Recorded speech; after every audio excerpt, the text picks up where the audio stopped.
आज 19 तारीख है और 23 को वित्त मंत्री निर्मला सीतारमण जी अपना 7वां बजट प्रस्तुत करेंगी। और जैसा कि अमूमन होता है, इस बजट को बनाने से पहले वह उद्योगपतियों से, इंडस्ट्रियल लॉबीज से, कुछ किसानों के संगठनों से और अन्य ऐसे तमाम इकोनॉमिस्ट से, बैंकर्स से मिलकर उन्होंने विचार विमर्श किया है। लेकिन क्या वो इस देश के आम आदमी से मिली हैं? क्या वो उन परिवारों से मिली हैं, आधे इस देश के लगभग वो परिवार जो दिन की 3 वक्त की रोटी नहीं खा पा रहे हैं? क्या वो उन महिलाओं से मिली हैं जो महंगाई का सबसे ज्यादा दंश झेल रही हैं? क्या वो उन किसानों से मिली हैं जो अपनी उपज का सही दाम मिल जाए इसके लिए संघर्षरत हैं? क्या वो इन युवाओं से मिली हैं जो बेरोजगारी का दर्द झेल रहे हैं, जो पेपर लीक होने पर प्रताड़ित हो रहे हैं?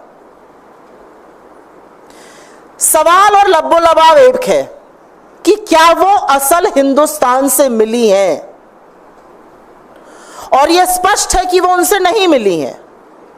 और यह भी स्पष्ट है कि बजट हर बार की तरह चंद पूंजीपतियों को और अमीर बनाने के लिए और मोनोपोलीज क्रिएट करने के लिए बनाया जा रहा है। तो क्योंकि वो 60, 70, 75% इस देश से नहीं मिली हैं और इन्हीं लोगों की समस्याओं का समाधान करना बजट का काम होता है, तो कुछ असलियतें हैं जिनसे मोदी सरकार को, जिनसे वित्त मंत्री को अवगत करा देना चाहिए।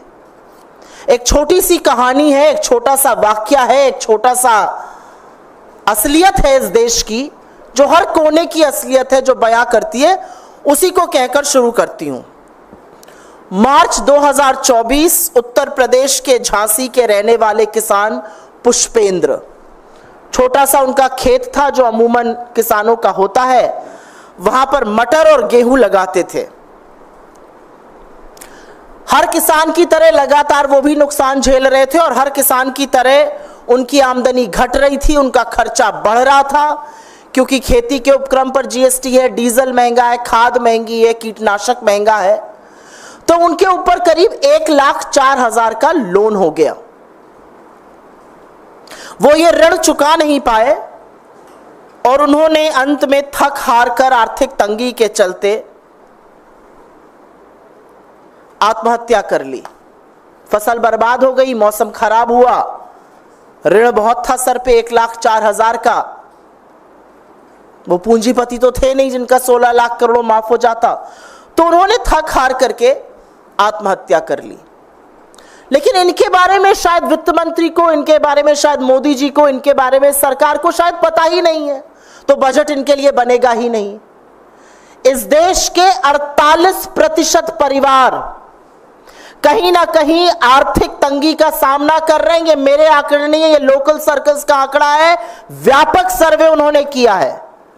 आय पहले की अपेक्षा में कम हुई है, लोग बचत का सहारा, जो पहले की बचत थी उसका सहारा लेके जीवन यापन कर रहे हैं, खर्च कम होने का नाम नहीं ले रहा। और आज देश की हालत आमदनी 98 और खर्चा रुपया हो गया है।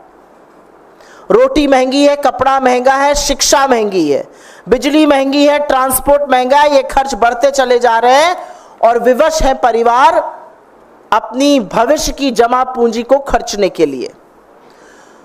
तो बजट आने के जस्ट पहले, और आप लोगों से मैं गुजारिश करूंगी, आप लोगों से दरख्वास्त करूंगी, आप लोगों से अनुरोध है कि यह सारी प्रेस कॉन्फ्रेंस हम कुछ स्लाइड्स के माध्यम से आपको यहां पर दिखाने जा रहे हैं, क्योंकि समझना जरूरी है कि बजट के जस्ट पहले देश की अर्थव्यवस्था का क्या हाल है। और शुरुआत हम उस आपदा से करते हैं जिससे कि यह देश जूझ रहा है, और वो है बेरोजगारी। गुजरात की टूटती हुई रेलिंग और मुंबई में आप